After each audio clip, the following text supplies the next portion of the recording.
Namaste. Because of lack of internet connectivity, we are not being able to do live sessions. So I thought I will record a session for your benefit today. We will start with the usual Ganpati, Saraswati, and Guru. मुदाकरात् मोदकं सदा विमुक्तिसाधकं कलाधरावतंसकं विलासिलोकरक्षकम् अनायकैकनायकं विनाशिते भदैत्यकं नताशुभाशुनाशकं नमामि तं विनायकम् न तेतरातिभीकरं न बोधितार्कभास्वरम् न मत्सुरारिनिर्जरं न ताधिकापदुद्धरं सुरेश्वरं निधीश्वरं गजेश्वरं गणेश्वरं महेश्वरं तमाश्रये परात्परं निरन्तरं समस्तलोकशङ्करं निरस्तदैत्यकुञ्जरम् दरेतरोदरं वरं वरे भवक्त्रमक्षरम् कृपाकरं क्षमाकरं मुदाकरं यशस्करं मनस्करं नमस्कृतां नमस्करोमि भास्वरम् अकिञ्चनार्तिमार्जनं चिरन्तनोक्तिभाजनम् पुरारिपूर्वनन्दनं सुरारिगर्वचर्वणम् प्रपञ्चनाशभीषणं धनञ्जयादिभूषणम् कपोलदानवारणं भजे पुराणवारणम् नितान्तकान्तिदन्तकान्तिमन्तकान्तिकात्मजम् अचिन्त्यरूपमन्तहीनमन्तराय कृन्तनम् हृदन्तरे निरन्तरं वसन्तमेव योगिनाम् तमेकदन्तमेव तं विचिन्तयामि सन्ततम् महागणेश पञ्चरत्नमादरेण योन्वहम् प्रजन्पति प्रभातके हृदि स्मरण गणेश्वरम् अरोगतामदोषतां सुसाहितिं सुपुत्रताम् समाहितायुरष्टभूतिमभ्युपैति सोचिरात्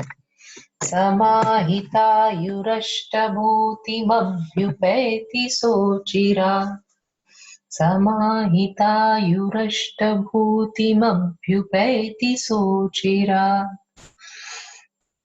सरस्वती नमस्तुभ्यं वरदे कामरूपिणि विद्यारम्भं करिष्यामि सिद्धिर्भवतु मे सदा सरस्वती नमस्तुभ्यं वरदे कामरूपिणि विद्यारम्भं करिष्यामि सिद्धिर्भवतु मे सदा सरस्वती नमस्तुभ्यं वरदे कामरूपिणि विद्यारम्भं करिष्यामि सिद्धिर्भवतु मे सदा विदिताखिलशास्त्रसुधा जलधे महितोपनिषत्कथितार्थनिधे हृदये कलये विमलं चरणं भवशङ्करदेशिक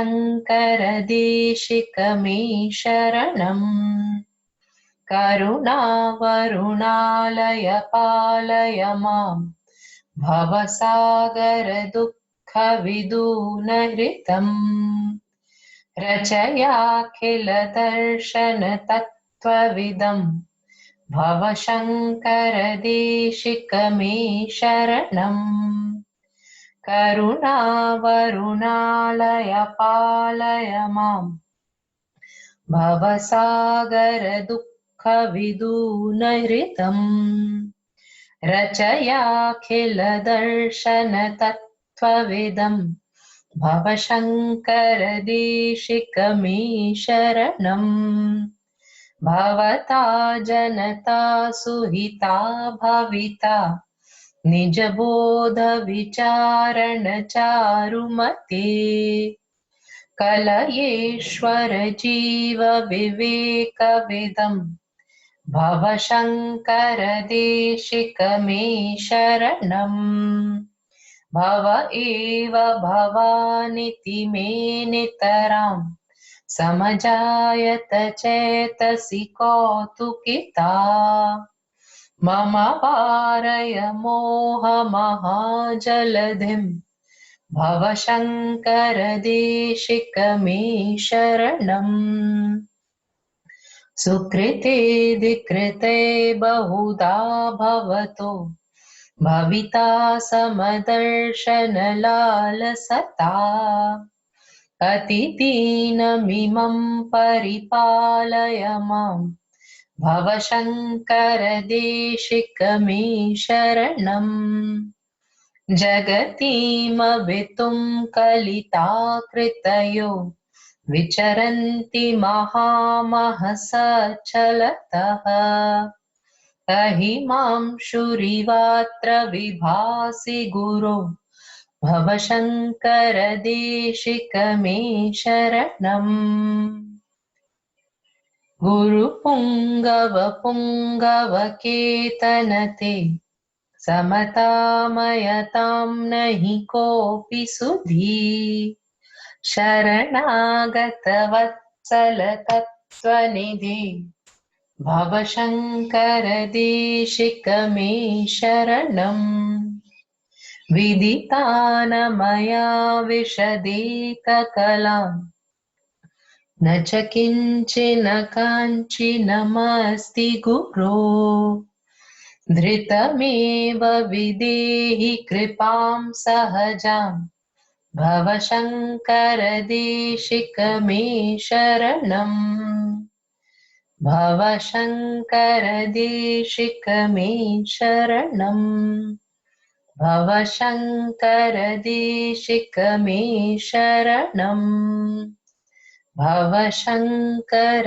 देशिक मे शरणम्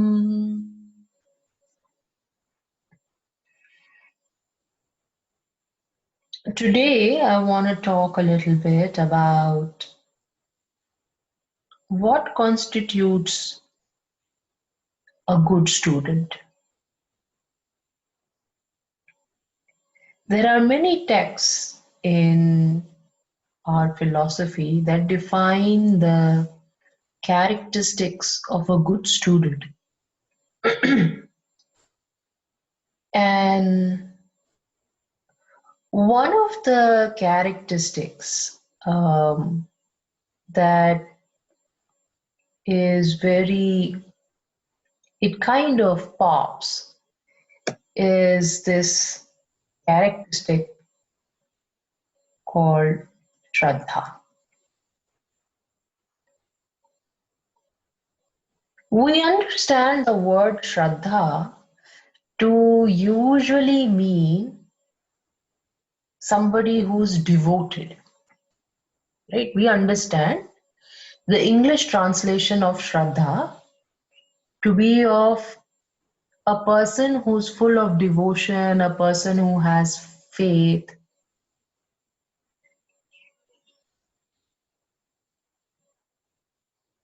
But Shraddha is actually not devotion. It is actually not even faith. To have Shraddha is to mean that you are the holder of truth. Shraddh means truth, and Adha is a version of Dharta. So that means truth bearing or the holder of truth. Or let me put it like this, to have Shraddha means to be beholden to the truth and only the truth. Often for a teacher, we need to have Shraddha. That means it automatically, inherently means that we are the students of truth. And the teacher is teaching us the truth. Otherwise, we cannot have Shraddha. So I think it's very meaningful, very um, foresighted of our ancient masters to decide that Shraddha is an important and inherent characteristic of a student, because that automatically means that the student is a student of the truth. Student is the follower of the truth. Student is abiding by the truth. Student is beholden to the truth. He is the forebearer of the truth.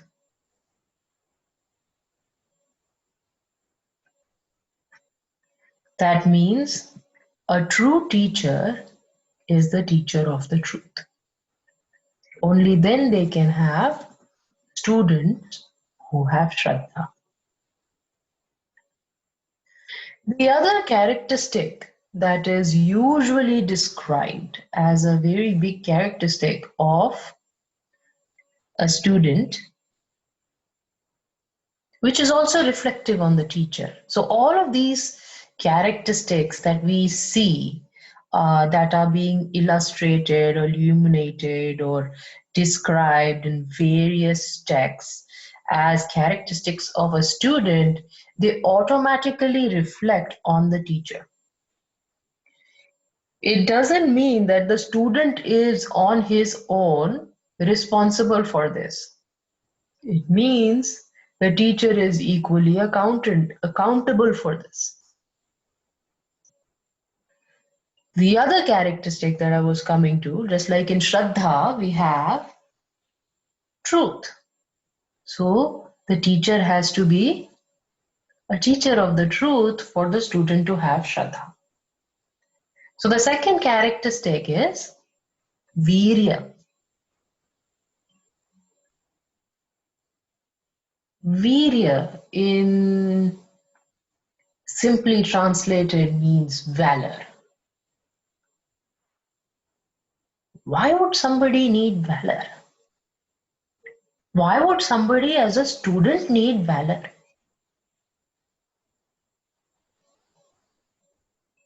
Something to think about.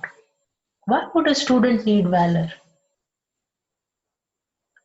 What situations in our life do we need valor in, or courage, or strength? Because virya is all of those things put together: valor, courage, strength,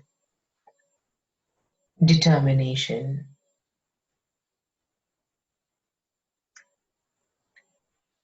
Think about it. We associate virya with maybe a soldier in the battle, right?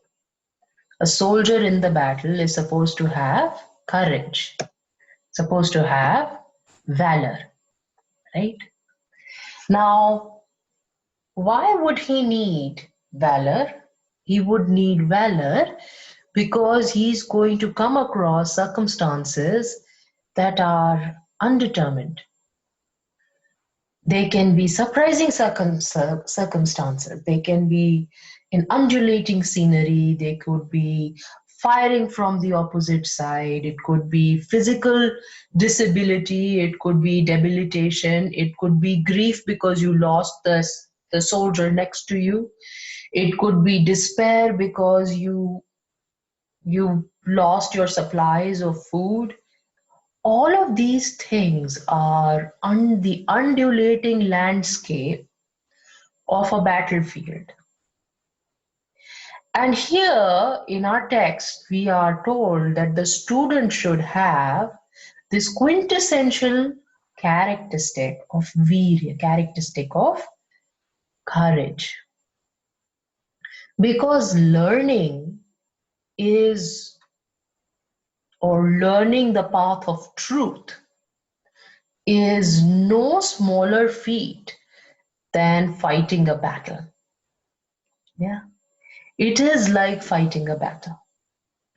It's going to be demanding, it's going to be difficult, it's going to um, sometimes make you feel defeated and despondent. It's going to sometimes make you feel victorious. At some point, you will feel sad and hurt, and at some times, you will feel rejuvenated and happy. And at all times, it will be a new situation. If you are a true student and you are truly learning the truth, not falsehood, the truth. We've talked about this. We've talked about the viparyaya. We've talked about vyadhi. We've talked about all the things that can be false. But if you are a student of the truth, then what happens? You will be faced with a lot of challenges, and this path is undulating, and this path is absolutely untraversed, and this path is absolutely new to you. Every single day will be a new battle.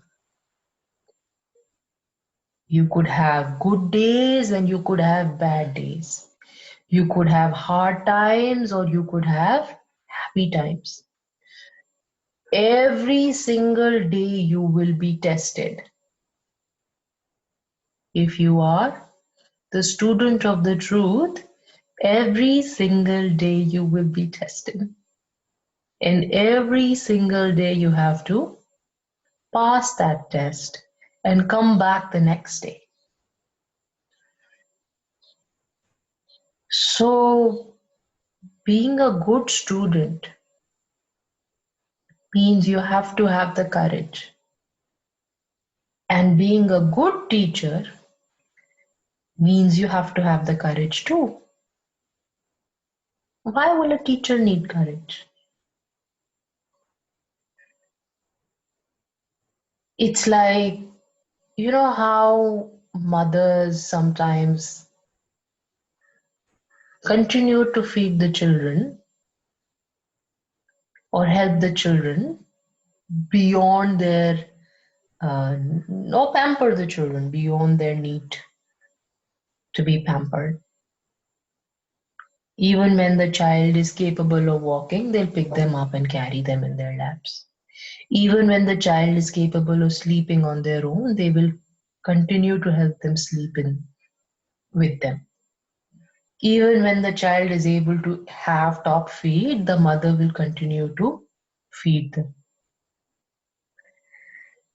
So, as a teacher, you almost have to be like a mother weaning off the child. The mother who's trying to help the children walk, or the mother who's trying to make the child independent. It takes a lot of courage to be a mother like that, to give up. The teacher's job is even harder. The teacher's job is to put obstacles in the student's path so that they're able to learn, they're able to overcome. Sometimes a teacher's job is to help the student deal with their weakness, with their follies, with their gaps. In no which way is it easy for the teacher to do that. No teacher thrives on putting flashlights on your weaknesses. No teacher does. And believe you me, no teacher does. It takes a lot of courage to do that, because it would be much easier to just say, yeah, you're doing very well, you're the best student, you're fantastic, there are no gaps, you're brilliant. You will be very popular if you do that. You see?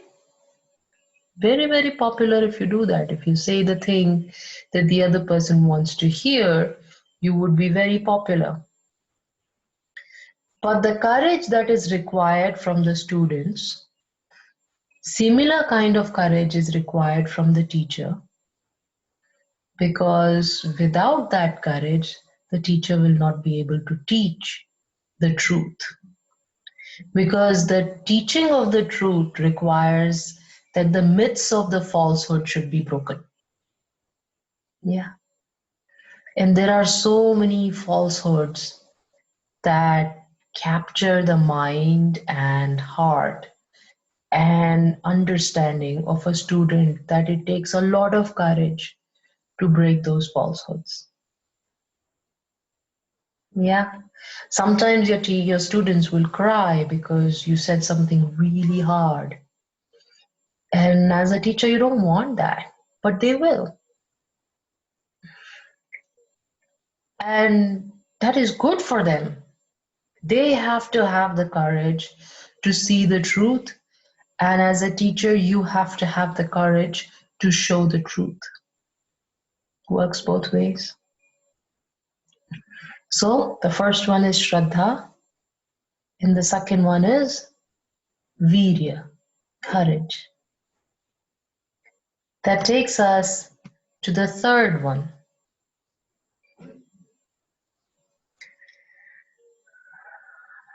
There are many actually. Let me just list some of them to you. Utsaha. Utsaha means excitement. We talked about Utsaha the other day. Yeah. The need, the intense yearning to know, the urgency to know, the the inability to go on without knowledge, like it's like a child on the Christmas Eve wanting to know what's in his box, what are the presents. Mumukshutva. We talked about Utsaha. Utsaha is again not one-sided. Utsaha is also two-sided. The same urgency should be there in the teacher to teach as is there in the student to learn. I will teach you if you have the urgency to learn. I will teach you if you ask the right question. If you ask the question means you have utsaha. If you get the answer, that means the teacher has utsaha. So utsaha. Sahas. Same thing as virya. In different texts, different words are being used. Shraddha. We already talked about it. Dhairya. Dhairya. Very interesting word. Patience. Dhairya means patience. The ability to wait for fructification to happen. Patience. The ability to wait till the fruits of your labor will be eminent. The ability to wait through the hard times to see the lesson that you were supposed to learn. And also the dhairya in the teacher. The ability to wait for the student to learn instead of spoon feeding. The ability to wait for the student to understand. The ability to wait for the student to grow into that knowledge. And the ability to wait even when the student rejects the teacher. Dhairya. It takes courage and it takes patience to cultivate a crop. And then tattva gyan. Tattva gyan means the ability to decipher right from wrong, fact from fiction, opinion from reality. Tattva Jnanam.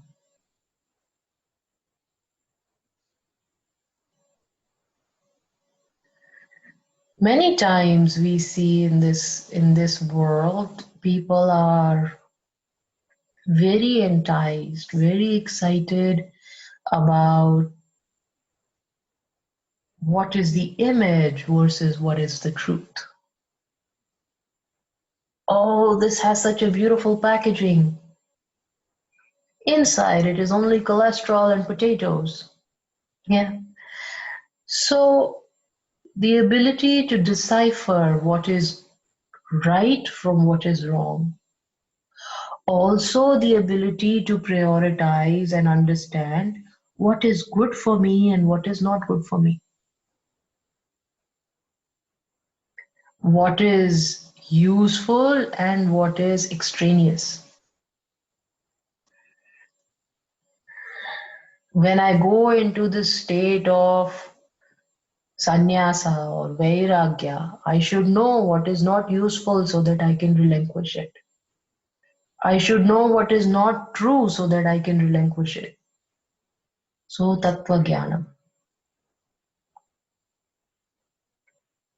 The same ability has to be there with the teacher so that that can be taught. If the teacher doesn't know tattva jnana, then how can the teacher teach tattva jnana? Not possible. If the teacher, him or herself, is enticed and enwrapped and unfortunately stuck in the claws or jaws or of viparya or maya, then that tattva gyan cannot be taught. That prioritization cannot be taught.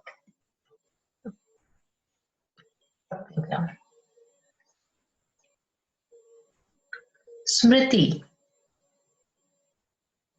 Smriti is the ability to think about something long enough. The ability to think about something long enough. So, Smriti,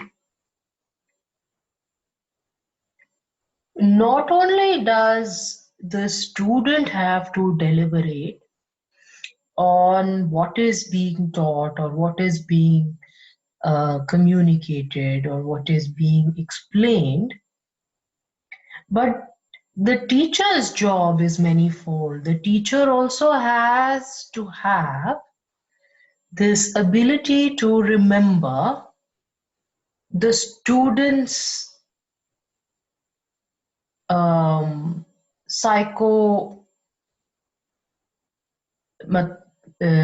physiological, emotional needs and states and triggers and understanding. So not only does the student need to know how to contemplate, how to stay, how to understand, meditate on what is being taught to the student, but the teacher has to meditate, concentrate, understand who the student really is. If the teacher has no understanding of this, then the teacher cannot teach. A lot of times when I teach, you feel that the classes are completely different, even though the subject matter is completely the same. Because the classes are always customized to the individual who's taking the class or the group of individuals who are learning at that time. It needs to be customized. It cannot be the same. While the intention is to get everybody to the same level of understanding, the way everybody is going to get there is completely different because everybody is different. So not only that concentrated smriti is required, the concentration is not only required for the student, but is also very required for the teacher.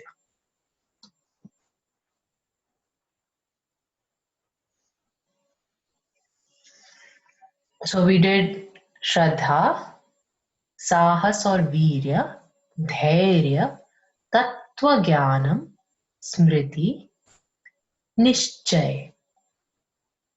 Nishchay is determination. It is almost like sankalpa. You know what is a sankalpa? Sankalpa is something that we do before every puja. Before every puja, we do the sankalpa. We say, I am going to do this and I want to get this. Yeah, I am going to do my best and I want the best out of it. It's almost like a contract that you make with yourself. Determine what you're going to do and what you're going to give and what you're going to get. Yeah, this is called sankalpa. This sankalpa needs to be made by both the teacher and the student.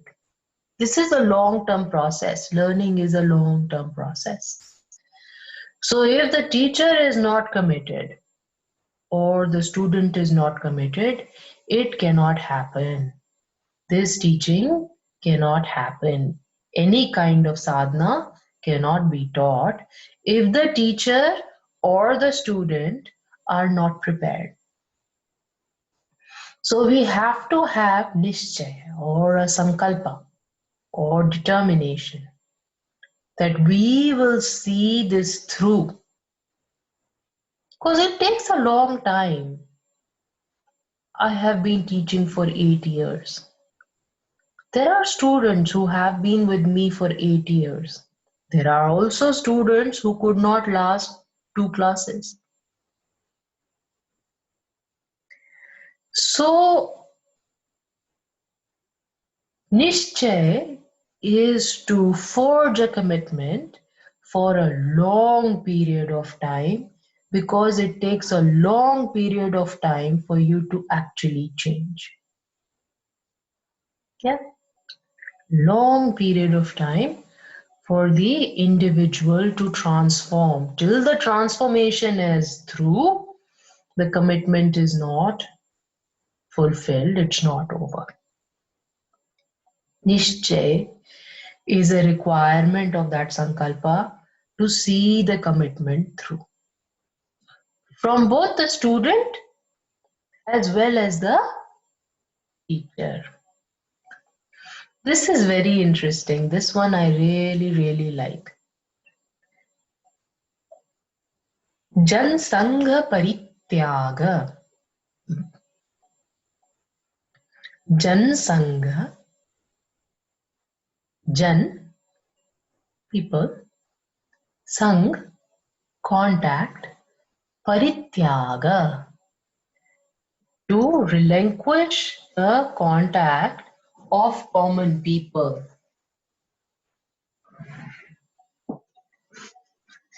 This is actually given in our text as prerequisite for a student to be ready for any kind of sadhana. One of the qualifications is Jan Sangha Parityaga. Do not worry about what people are saying. Do not be affected by what people are saying. To remain true to your truth, irrespective of what people have to say.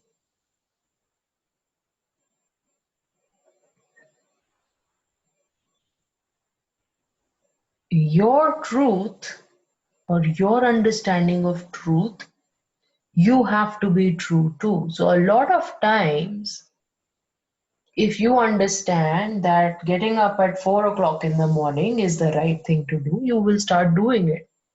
That means you will start sleeping at 9 o'clock in the night, which means you won't be able to party till 11 o'clock or 1 o'clock or 2 o'clock. That means you wouldn't be able to go out and meet with anybody for dinner, right?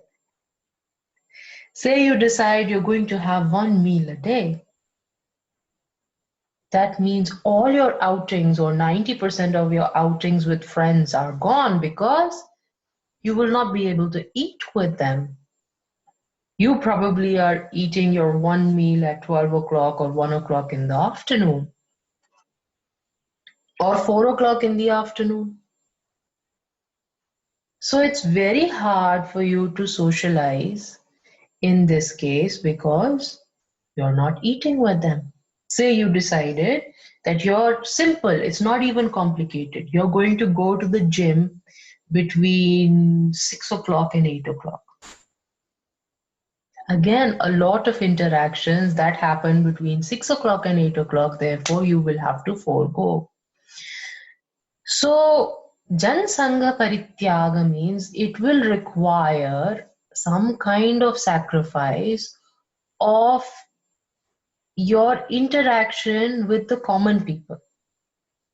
Because you are a student of whatever it is that you're practicing, whether it is the mantra or the yoga or the sadhana or meditation or pranayama, whatever it is that you practice, you will have to practice over and over and over. And because you will have to practice over and over, that will affect other people around you because you will not be able to participate in the common man's activity. Because you will not be able to participate in that common man's activity, automatically some people will fall off the radar. Some people will fall off the radar because they don't agree with what you're doing. Your idea of truth and their idea of truth is completely different. Yeah. Some people will fall off the contact because they cannot understand the changes that are coming about in you. You are changing as an individual, whether it is physically or psychologically or emotionally, you are changing as an individual. And some people will not be able to understand what this change is all about. And therefore, some people will fall away because of that. So, Jan Sangha Parityaga means that common people will automatically need to be left, and you should develop a certain amount of detachment from these individuals in your life who are living a common life. Jan Sangha Parityaga. Guru Kataksh. This is a very interesting one. This is the favorite of Guru Krishnamacharya from the yoga tradition. He said two things are really important. One of which was Guru Kataksh. Guru Kataksh literally means Guru, Kataksh is eyes. The vision or the sight of the Guru. What does it mean, Guru Kataksh? Does it mean that you should stay in the sight of the Guru? Actually, not. What it truly means is that as a student, you always have to remember the teachings of the teacher. Remember the eyes of the teacher as if they're always on you. If you always remember the eyes of the teacher as if they're always on you, you are less likely to make a mistake. From the teacher side, the teacher should always have their eyes on the student. True. But from the student side, the student should do everything with this parameter in their head that what will the teacher say if the teacher was there? What will the teacher think of this action? How will my teacher react to what I am doing right now? Whether it is a mantra or asana or mudra or meditation, because the teachers are very, very critical. You will constantly hear the teacher correct you. Do this, do this, do this, do this. This is not right. This is right. This is how you should do it. You're wrong. You're wrong. Because we are stuck in our pattern, right? Because we are stuck in our pattern, the teacher will continuously, repeatedly correct us to rise above that pattern, right? It's not something, if you have a teacher, it's not like they will tell you once, they will tell you again and again and again and again. So once the teacher has pointed it out again and again and again, when you start to practice, whatever it is that you practice, your practice should improve with just the vision of your teacher in your head, because they've already pointed out the mistakes in your practice over and over and over and over. You should remember what the teacher is saying. It should almost feel like the teacher is in your head. The teacher is constantly reminding you of what is the right thing to do again and again and again and again. Yeah.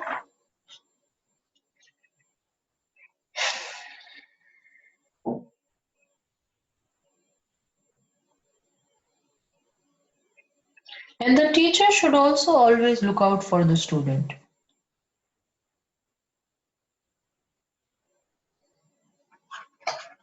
The teacher should also always look out for the student, and if there are changes that are coming in the student, the teacher has to appreciate them and modify the teaching according to the student.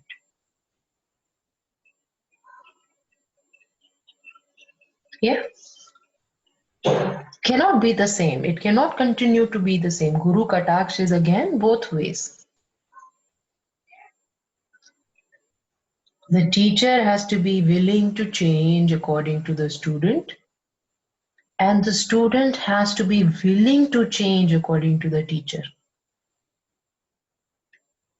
The teacher has to be willing to change according to the student, and the student has to be willing to change according to the teacher. And both the teacher and the student should give their 110% every single time, as if there is a witness around. The teacher should remember somebody is watching them and should teach their very best. And the student should remember that somebody is watching them and do their very best every single time.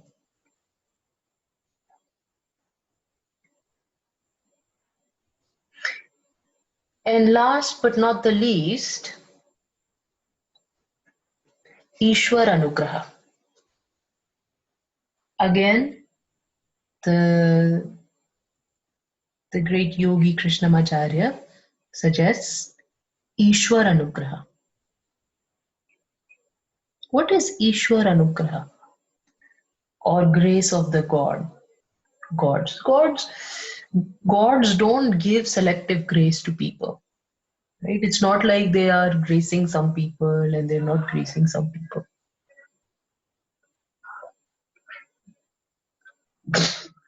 Gods or universe that be is gracing everybody alike. Then what does it mean, Ishwar Anugraha? Ishwar Anugraha means that if we have the right kind of attitude towards the universe, the right kind of gratitude towards the universe or the gods, then we are likely to learn a lot more Ishwar Anugraha. So gods do not distinguish between who to give and who not to give, right? There is no distinction between gods in the grace that they are according to individuals.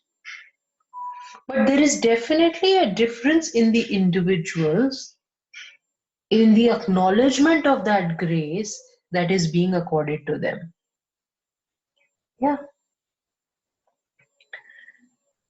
If we are in this whole space of surrender and acknowledgement and gratitude to the universe that be for everything that we are learning and getting and are today,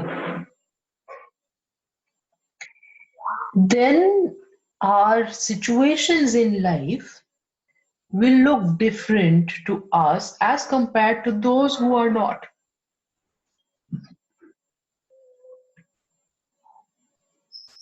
If we look at everything good that happens to us as a grace from the universe that be, or gods in in this universe, or teachers, then we are less likely to be egotistical. We are more likely to be grateful versus an individual who thinks it is their own doing, who's not grateful, who's not gracious, who's not acknowledging the universe, then they will think it is their personal achievement. Yeah. So ego will come in as soon as you do not have acknowledgement towards the universe that we.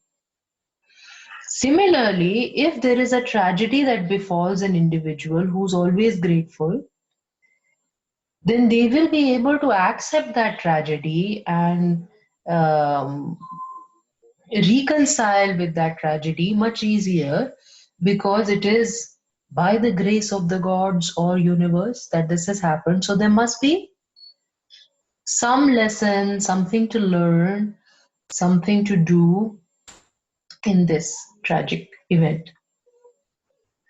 But if you think that you are responsible for your life, you will be devastated if something bad happens. So you lost a lot of money in the stock market, or your business went bust, or your marriage didn't work, or your child met with an accident. In an individual who is not in complete surrender to the Lord or the universe, these acts, these ill events or bad events can lead to very, very damaging mental state. But in an individual who's always in surrender, who's always in acknowledgement of the universe, these events will also be milestones that will teach them. These will be stepping stones to their success. They'll be stepping stones to their learning as they move forward. Instead of complete and absolute distraction, degeneration, and disappointment, they will be opportunities to change, opportunities to do something different, opportunities to learn and grow.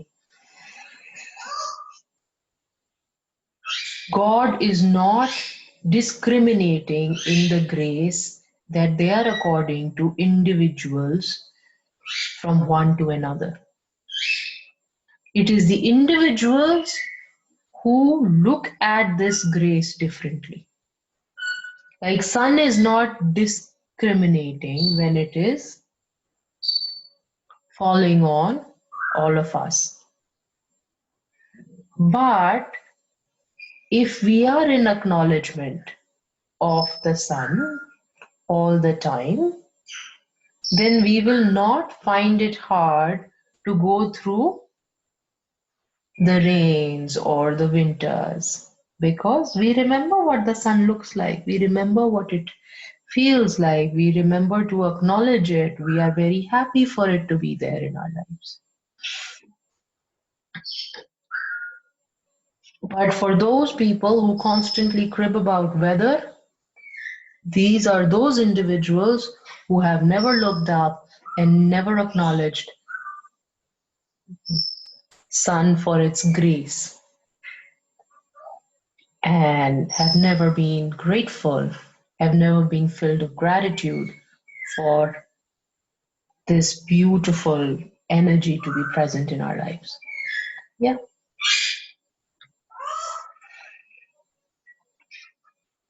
There is one more that I'd like to discuss before we leave for the day today, and that is Pragya Purvaka. Pragya Purvaka means application of the knowledge which has been previously learnt. Pragya Purvaka. Application of the knowledge that has been previously learned. That means practice. But they are not just saying practice. They are saying application of the knowledge that has been previously learned. This is very beautiful. It is not practice because it is not just indiscriminate repetition of doing something. That is not what is required to be a good student. Indiscriminate repetition is useless. It does not help you grow. It may help you master some certain areas, but it will not help you grow. It may build muscle memory, for example. It may build auditory memory, for example, but it still won't help you grow. Pragya Purvaka means application. That means all the time your consciousness needs to be engaged. Apply. Apply yourself with the knowledge that you have already received. It is very, very loaded terminology. It means that you have to remember the word of your teacher. You have to understand how to translate that word into action. And you have to act in accordance to that word and that teaching and recognize that action as a result of that teaching. Pragya Purvaka. Application of the knowledge that has been previously gained from the teacher. And apply it as if there is Guru Kataksh, as if the teacher is looking at you. When you are doing this on a regular basis, then you will be considered a good student. A lot of attributes, let us just revise them once. Shraddha, Virya or Sahas, Utsaha, Dhairya, Tattva Jnana, Nishchayata, Janasanga Parityaga, Guru Kataksha, Ishwar Anugraha, Smriti, and Pragya Purvaka. These are the characteristics of a good student. And also these are the characteristics of a good teacher. That's why we always say Sahana Bhavatu, Sahanau Bhunaktu, Saha Viryam Karavavahai, Tejasvinavadhitamastu ma vidvishavahai. Om Shanti, Shanti, Shanti. Hari Om. Have a nice day. Namaste.